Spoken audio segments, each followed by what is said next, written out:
1 in 3. That's how many American men will face physical violence, sexual assault, or stalking by an intimate partner. 1 in 3 women worldwide will endure physical or sexual abuse, most often by someone they know. But domestic abuse isn't just bruises. It's manipulation, it's fear, it's control that seeps into every part of your life.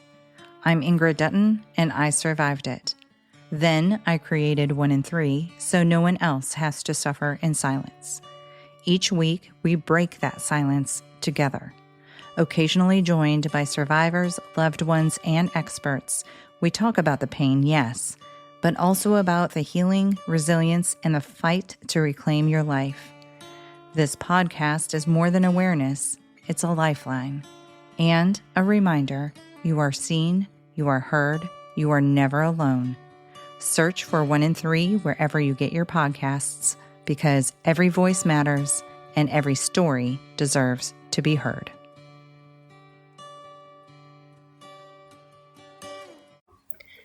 February is National Teen Dating Violence Awareness and Prevention Month, TDVAM. According to youth.gov, people ages 12 to 19 experience the highest rates of rape and sexual assault. 10% of adolescents report being a victim of intimate partner violence. According to loveisrespect.org, 1 in 3 teens in the United States will experience physical, sexual, or emotional abuse from someone they've been in a relationship with before they become adults. 43% of college women report experiencing violent or abusive dating behaviors. So I found that the theme for TDVAM 2022 is Talk About It. The goal is to have conversations about healthy relationships and how to identify and navigate unhealthy or abusive relationships. Some of the key points were to talk about it openly, honestly, and most importantly, judgment-free.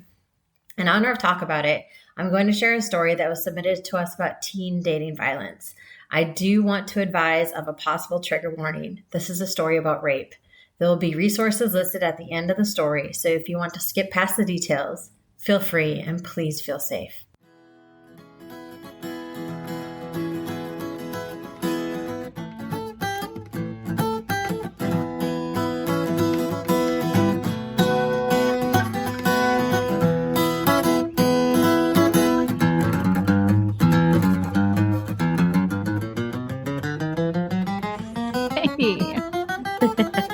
Good morning, sister. Good afternoon. Nope, it's morning. Morning. Good morning. Good morning. How are you? I'm good. How about yourself? Good. It's about time you start asking me. Whatever. Can't teach an old dog new tricks. Oh, that's not cool. I just called myself an old dog. Right. It's not cool because I'm older than you.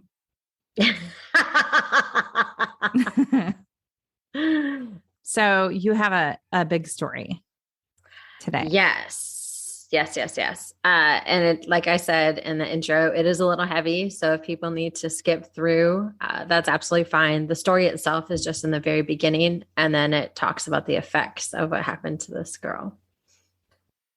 And then at the very end, I listed some resources and ways to help. Okay. If you want to help. Okay. So, by the way, this is another situation. Oh, yes. Our podcast. I'm Ingrid. And I'm Jessica. I love that you started saying, and I'm Jessica before I even said I'm Ingrid. It's like you knew that I was going to take control and be like, I'm Ingrid. Why can't I ever go first? Why can't I be, I'm Jessica? Because you start with, and I'm Jessica. All right. Anyway. All right. So this email that I got, the person that wrote it, they made it kind of like they were talking conversationally. So I was just going to read it verbatim. Okay. I hope that goes okay. We'll see. All right. Are you ready? I have a question. Did you interact with this person? Like, if I have questions, could you possibly know some, like, if I ask, let me restate the question. Okay. Can I interject and ask questions and you may possibly know the answers? I did not interact with this person, so the email that we have is the info that we have, but I can definitely reach out and follow up if you have additional questions, or if anyone has additional questions Okay. and wants us to reach out, I can reach out to this person. Well, and you know a little bit about this topic because of My studies, your field. So Yes. if I have questions in regards to that, you could probably answer. Anyway, carry on, please. Absolutely. So here is no name, no nothing. Here's a story. You don't know me, but I received your email from a mutual friend of ours who is trying to solicit stories for your podcast. Thanks. I would prefer to keep my identity anonymous, as you will later learn why. Here it goes. I was kind of a nerdy kid who grew up in small town USA in the great Midwest. So nerdy that I took to reading Carl Sagan when I was in 6th grade. Yep, that nerdy. I went to a private school until high school, and then being popular and cool took a front row instead of science and education. I was a decent student, was fairly popular, but who isn't in a small town, and participated in sports, pretty average. One random weekday, my friend and I went to go watch a freshman football game at the high school. We were sophomores at the time. Her older brother invited us to go smoke weed, and of course we went. We so wanted to be viewed as cool by him and his friends so bad. I hadn't had much experience with weed, so I didn't realize I was smoking way too much. We went back to the football game, and I immediately began throwing up in the parking lot. I could barely walk. I surely didn't believe I could talk. My friends worked it out to have a guy give me a ride home because none of us had our driver's licenses yet. Little baby. The guy was very attractive, very good at sports, and very popular. The true cliche guy to the small hometown. The problem began when he didn't take me home. He took me to a gas station and went inside to get a condom. He told me what he was doing. I was unable to form words still, and I did not want to have sex with him. I was in no way to give consent. I remember him coming back to the car, driving around to the empty side of the parking lot, adjusting my seat as far back as it would go, sliding over the stick shift into my seat, pulling my pants down, and he began to have sex with me. I was screaming no in my head and felt it come out of my mouth as a mumble. I remember staring at the passenger side window, which was open about an inch, until the entire nightmare was over. He pulled my pants back up and took me home. I walked into my house shocked and still feeling unable to function. Oh my gosh. Sorry. I know, I'm sorry. I'm getting a little choked up about this. My dad was watching TV and said hi and good night to me like it was a regular day. I walked down to my room, laid on my bed, and threw up in my garbage can the entire rest of the night. When I got ready for school the next morning, I convinced myself that it was just sex and it was okay. I told my friend who I had gone to the game with the night prior that I had sex with that guy, and she was shocked that I could do something like that when our other girlfriend had a crush on him. That deflated me even further. I felt like a POS. Do I need to say what that means? I'm sure people know what that means. I felt like such a POS already that I didn't know I could feel any lower. The following week, my girlfriend started dating that guy. I would feel sick every time I saw him. My girlfriend would tell me how he didn't like some of the clothes she would wear, and she couldn't wear certain shorts because they were too short. He was also limiting who she could talk to at parties. I was in the vacuum of my own misery that I wasn't even able to point out the problems with what he was doing. She wore it as a badge of honor because she was proud he was jealous. Sigh. None of us knew what a healthy relationship was. I was able to have a relationship in high school after my rape. I had already set myself up for failure, though, by having no self-esteem, no boundaries, and no concept of what a good relationship should look like. This guy was emotionally abusive. Anytime I would try to break up with him, he would threaten suicide. More than once, he drove to my house and sat on the hood of my car so I couldn't leave and go out with my friends. Control is control is control. I stayed in that relationship for over 2 years. I never told anyone about my rape until I was 31 years old and going for my master's degree. I grew close with a boyfriend and ended up telling him in a drunken stupor when we were in New Orleans. By this time in my life, I had already been divorced for a couple of years, and days after telling my boyfriend, I called my ex-husband and left him a voicemail telling him I was raped when I was in high school. I remember thinking it could help him understand me better somehow and why our marriage ended. After that phone call, my goal was to get as close to blackout drunk as I could. Needless to say, I don't remember much after leaving that voicemail. Great decisions I was making. At age 15, alcohol became my escape of choice. I tried numerous other drugs too to fill this void that was growing inside of me. Nothing worked. It just helped me make poor and risky decisions. I used to tell myself that if I said yes to every guy that wanted to have sex with me, that I was in control of the situation because I was allowing it to happen. So I never said no. I needed to feel in control. This belief did not give me any semblance of control, but it did help establish my reputation for being a slut. I gave myself away to people who didn't deserve it because I wanted to feel like my voice mattered and I was giving consent. Crazy thing, I still don't feel like my voice matters. I feel as if no one believes me when I tell them now. I feel as if I should have said something back then. But who would have believed the average girl when she was saying our hometown star's athlete raped her? No one. I didn't matter. That was my mantra. I didn't matter. Luckily, I found love for myself somewhere along the way. This all happened over 20 years ago, and you have no idea how hard it has been to write this, or how terrified I am that someone from my hometown will hear this story and know it's me. I have nightmares about that guy still, 20 years later. What is super pathetic is sometimes in my dreams, I want him to like me and want him to be my boyfriend. WTF. I wake up from the dreams feeling ashamed and hating myself for at least a day. I am happily married now. My husband knows what happened, but again, I feel like he didn't believe me when I told him. I have beautiful children who are the lights of my life. I have made a success out of my life in all regards, except I still have nightmares and memories and shame. One positive to come out of this is that I make sure to empower my children. Not only does no mean no, but only yes means yes. They do not have to hug or kiss anyone, even family, if they feel uncomfortable. They are encouraged to share their thoughts and feelings, good, bad, and ugly, about anyone with me or my husband. They are being taught that they and only they are in control of their bodies. And more importantly, they are being taught how much they are worth and that they do matter. They will not adopt my mantra. It was the height of victim blaming back when this happened. I cannot stop blaming myself for smoking weed.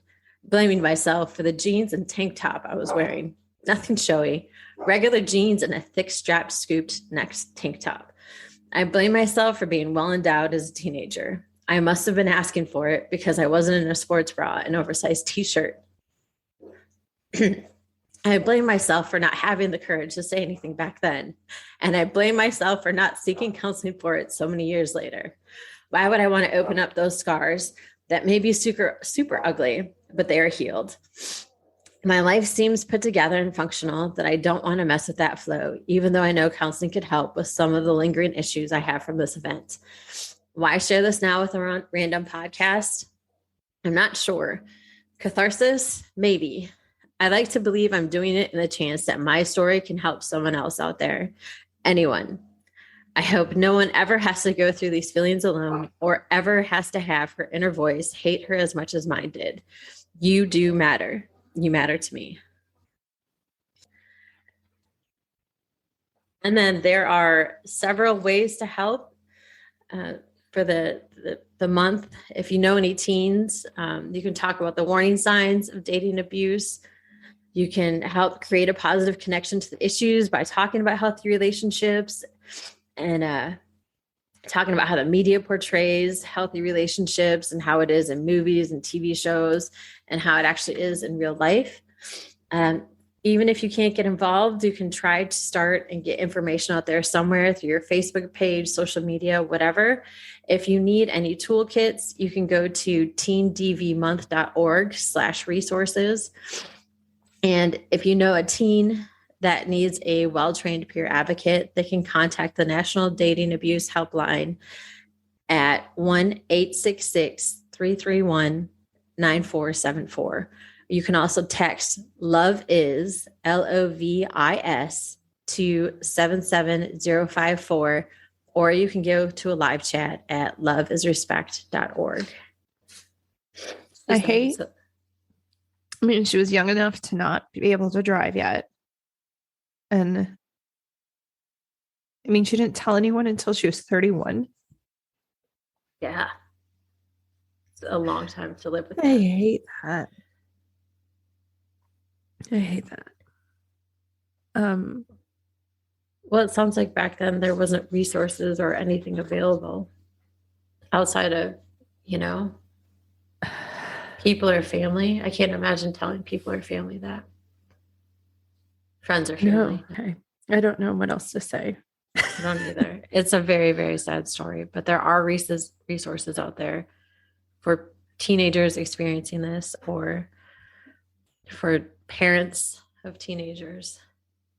I think what is so terrible is I mean, she didn't really say the year, right? Just, I guess it was at least 15 years ago. If you do the math, at least. And still that kind of stuff happens and the girls still blame themselves or feel alone. Thank you, anonymous person, for sharing your story, because I think that if other people do hear it, they can realize that this has happened to someone else. And again, the resources that you shared, hopefully will help. What's terrible is the long-lasting effects of that happened to her when she was a teenager. She's a grown woman now. Yeah, still having nightmares. It's awful. Awful. Okay. So, and not to diminish also, the emotional abuse and physical abuse are just as horrible as sexual abuse. So the story just did happen to be about rape, but teenagers are subject to emotional and physical as well. Well, and then the girl's friend, obviously was in an emotionally abusive relationship. I mean, I'm curious what happened to and I know this is not a non-explicitive podcast, so I wonder what happened to that guy and where he is and what happened to the girlfriend and any other like subsequent relationships. Yeah, I can follow up if you want me to. I don't know. I mean, I feel like she may have shared what she wants to share. If she hears this and she chooses to reach out, that's one thing, but I don't know. I think it was big of her to share what she did. I don't know that I want to, just for my own curiosity. I don't want to push make her go through anything. Right. Okay, well, God, that was a heavy one. It was. Do what you can. Support our teens. Bring event awareness and help prevent things like this from happening. Yes. God, I feel so like cheap saying thanks for listening. I know. Thank you for writing in, though. Thank you for. I hope your story helps people. Resonates with someone. Yeah. Okay. Well, I guess that's it. Take care, guys. We'll see you next week. All right. If you would like to contact us or send in your story, please write us at anothersituationpodcast@gmail.com or find us on Instagram at Another Situation Podcast. Another Situation is edited and produced by Point 5 Pinoy. Music is written and performed by Tim Crow.